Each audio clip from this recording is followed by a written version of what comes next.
Actually, just behind Ms. LoMonaco's here is that small memorial where her family has left flowers as well as said prayers earlier today.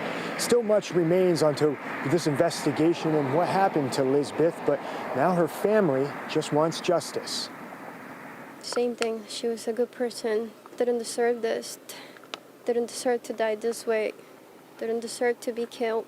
The family and friends of Lizzbeth Aleman-Popoca gathered to remember their loved one taken far too soon. I don't feel alone. She was a good mother. She loved the baby, always took her hair.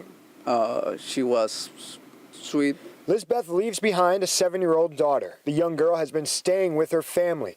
They say she doesn't know anything about what happened. To find a way to the girl stay with us, we want to try to find it as soon as possible. Police say it was Lizzbeth's daughter who first noticed her mother wasn't home on July 1st. According to police, the girl called her father, Jonathan Hara, who rushed home from work to find most of Lizzbeth's belongings left behind. I've been thinking about her every day, really, what she's going through, too, growing up without a mother. Jonathan, Lizzbeth's husband, worked in the kitchen of the LoMonaco's Ristorante on West Main Street in Brantford. On Wednesday night, police say they found disturbed dirt behind a dumpster. There they found a shallow grave where Lizzbeth was discovered.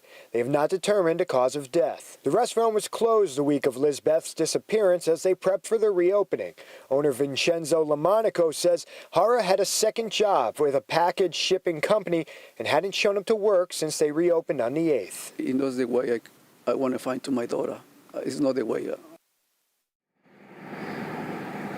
Now, authorities have not identified any persons of interest in this investigation, but they say they are working on an arrest warrant. East Haven police say this is still an extremely active investigation, and more information will be coming soon. Right now, live in Brantford, Dave Puglisi, Fox 61 News. Dave, thank you.